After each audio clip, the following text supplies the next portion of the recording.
Tolong sawang jangan aku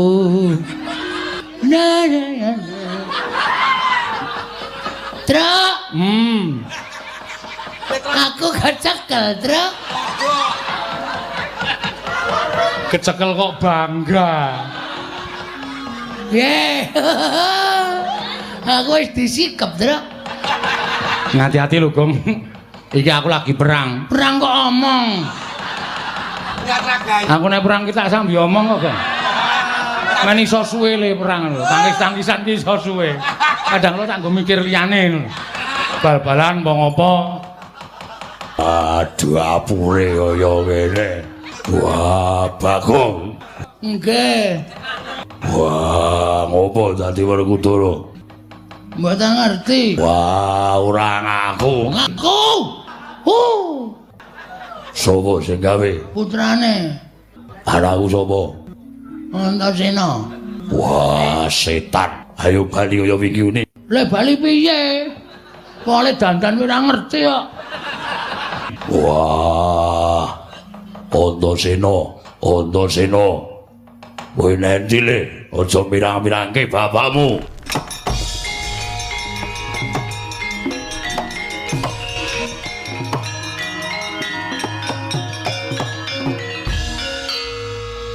ngopo pecah ndasmu anak mirang-mirangke wong tuwa sapa sing dandani Bagong aku arep wani karo wani bapak kleru kok nek bapak ora kleru aku wedi bapak ning bapak kleru gunggung awake dhewe rumangsa bener mak cilik mbok tundung pustaka Jamus Liposada mbok wenehke Siwa Ndarawati ya nek Siwa Ndarawati iki Siwa Ndarawati sing tenan nek palsu nek minggu alasan nyolong pustaka Jamus Liposada sapa sing kelangan pusaka kelangan mak cilik Sedewa remuk Pandhawa Pak mergo sampean ora iso mikir sing jero Antasena apa Pak duwe Bagong ah iya begini kowe cemburu aku dudang Bagong muni apa Pak kok kowe serik atimu aku Werkudara sing tenan wis ngerti mula aja sok gawe lara atine wong liya mak cilik tok tunduk ya lara atine padake ora Antasena dalem Pak piye kabare ibumu Rangayu Mbak ya apik wah aku kangen wasu kowe senengane ora bebeda to Gong ora kangen ya ya engko tak temokke karo ibu nan ora tenan ora mempeng wae dadeke kaya wingi ngene baleke aku wegah ning kene tengok karo padha-padha Werkudara presani karo para kawula isin yo kene bapak melu aku nendi ganti wah mbok rasa ora usah tekan esuk arep ngono kuwi malah wis malik ya tiwas mempeng jan nyenengke tenan wis saiki bapak piye wah yo piye wis kebacut Pak sego wis dadi jenang ora pulih dadi jenang mula wektu dina iki rampunge perkara iki kudu dipetuk nganggo karo sing ganep aja grusah-grusu ae Baladewa wakmu mandura gelut Pakde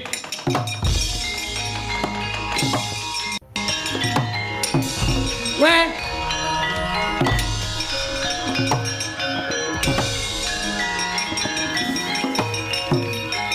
wah mati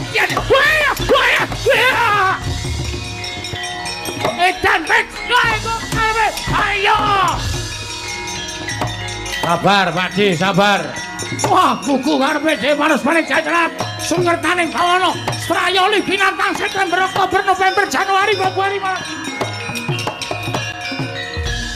Maret April Mei Juni Juli Agustus diwon suka hitung-hitung tanggalan Antasena apa iki sabar Pakde sabar aja duka aja nesu iki Baladewa sing gawe aku lah rak tenan to menungso rata tenan kowe bayi gawe pirane wong tuwa sik to ora usah nesu minggir tak topae tapo kok ditopak ora iso kuwi iki gaweanku lho gaweanmu piye iki Petro lah ra tenan to wah mulane suarane padha karo aku apa padha wae ora padha piye strayoli binatang Januari Februari Maret April Mei ya ganti ya Truk waduh mbok tak ngenten mawon ora iki ngono kowe kudu ganti kowe lah Aku aja ganti Antasena.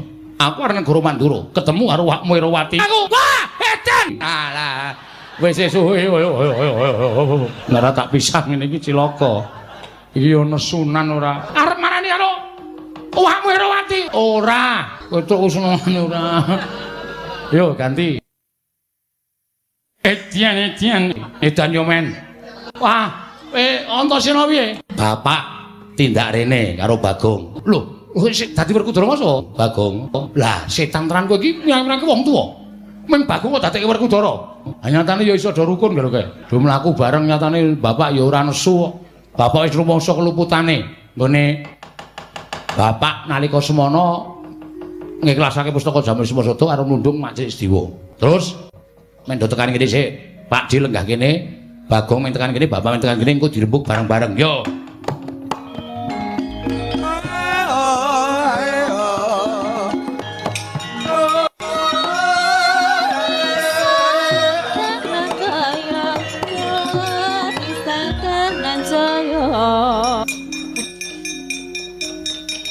Baladewa kakangku.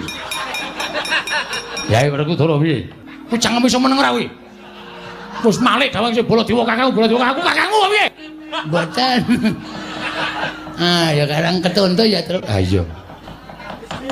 Bapak wis nglenggono keluputan. Pakdi, aku tak matur karo Pakdi. Ora perkara piye-piye, ning aku apal karo pambeganing Mak Cilik Sediwa. Apal perkara piye?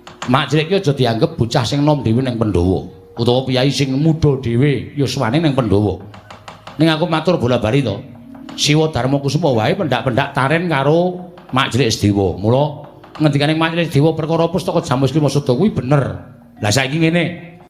Nek upama ketratase pusaka kuwi dicidra karo menungsa sing Membanata Ndarawati lan saiki wis kelakon nggawa pustaka Jamal Simasada. Saiki aku tak takon, sing tanggung jawab sapa? Ayo. Nek perkara lungane Mak Cilik Sediwa sing tanggung jawab Bapak Werkudara, Rama Jodipati. Mergo sing nundung Rama Jodipati. Nek perkara pustaka Jamal Simasada kuwi piye sing arep tanggung jawab sapa? Monggo sampeyan rawuh ning negara Ngamarta ndombani nata Ndarawati gone nyuwun ngambil pustaka Jamal Simasada. Ya ora? Waduh lah terus piye? Ah, iki nek gelem menggalih nganggo nalar sing garwa lan adu plegak-pleguk kabeh to. Mula perkara iki wajib dipetung. Wajib dipetung. Ning iki mau nyatane wujude blegere Kyai Prabu Ndarawati. Saiki akeh wong sulapan. Akeh wong sulapan. Tenan lho. Winginane kula ketekan Petruk niku ya entek-entekan. Bonom wong liya nyandang Petruk malim gen kula entek-entekan. Oh apa kok? Heeh. Jam piro le teko? 1:30. Aku 1:30 ning nggonanmu ki. Berarti kowe tenan kowe. Kene to. Tak dol. Kowe ditagih semaya wae kok. Ora tak ngonone tegelan, ora tegelan tuman wae kowe ora. Lah terus piye? Ah, saiki lagi iso menggalih. Bareng wis kelakon terus tembunge ming lah terus piye? Lah iki nang kene iki sing ngeling rembug nang kene iki, Pakde.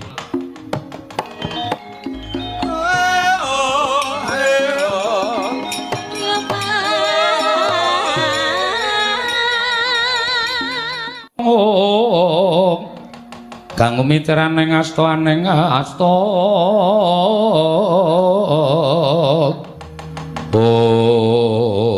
Lho.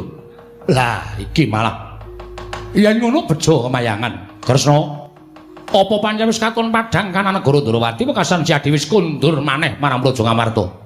Nun sewu. Kok Prabu kula nembe kemawon sowan wonten negari Ngamarta. Gusik, kowe aja guyon. Kowe aja guyon. Kowe mau tak tutke tak derekke sowan marang negara Ngamarta. Jare negara Ndarawati ketaman pegebluk. Mula tumuli aku nderekke sowaning Yayi marang Praja Ngamarta nyuwun ngambil pustaka Jamus Miang Jimat Limasada. Yo, aku seksine. Malah ora mung aku Janaka ya weruh Puntadewa ya maringake pusaka. Nganti aku tegel nundung karo Sedewa mergo mbelani karo Kresna kakangku. Lah dalah jagat Dewa Bathara. Lah kok ketiban awu anget aku Setyaki. Wonten timbalan. Mula ning dalan pun Kakang lak tansah rerasanan lawan Siadi. Siadi kelingan ora. Nalika tekan jabaning rangkah negara Ngamarta pun Kakang paring pangandikan Setyaki. Kok kahanan Ngamarta sorote ora kaya ingkang wis lumaku pendak dinane. Katon negara ingkang endah nanging kaya ilang kekuwunge iki ana ngapa Setyaki? Nggih, kula kemutan. Kok Prabu? Nggih, seksinipun Setyaki. Kula nembe sowan dinten sak mangke menika Werkudara. Seksine Setyaki aku lagi wae sowan ning negara Ngamarta. Malah tak sawang Datulaya wis katon sepi. Tumulipun Kakang Ngambandir Gantara niti priksa kanan kiwatane negara Ngamarta. Lah kok malah Koko Prabu lan Werkudara mapan wonten ing mriki menika lajeng kula menika badhe stripun badhe nyuwun priksa. Menika wonten lampahan menapa? Lah talah tenan ora. Waduh. Walah. Lah kok ora merucut ucape Antasena. Kandhane kok. Kapora. Pak, wis korban adimu lanang sing tok labuhi ora ana nyatane. Waduh. Sakira ki nek arep waduh. Ora waduh iki wis kebacut kok waduh. Wah, Sedewa, aku njaluk ngapura. Iya, Dimas, ora dadi ngopo ya iki? Ngopo to, Bu? Suwene meneng wae kok cerewet to lah. Ha kae njaluk ngapura sapa? Wong Sedewa wae ora ana. Nek ora diwangsuli kok nesu. Gong, nun, meneng sik. Iki lembuk wigati. Siap. Menika ateges negari Ngamarta kedatengan telik Mangendrajala. Ingkang dusta pustaka Jamus Nyang Jimat Lima Sada. Waduh, mongko pun Kakang dadi saksi tama. Atur Nyai Prabu Tarawati kunjuk Nyai Prabu Darmakusuma wekasan Nyai Prabu Darmakusuma maringake pustaka Jamus Nyang Jimat Lima Sada. Inggih. Werkudara tumuli mentala kelawan adimu lanang ngono to? Iya. Wis, perkara iki ora sandadak padha digawe getun. Jereng sing jeneng lelakon kuwi adile mung dilakoni, pacoban kuwi adile mung disandang. Mula sesuk meneh kuwi sing prayitna ngati-ati.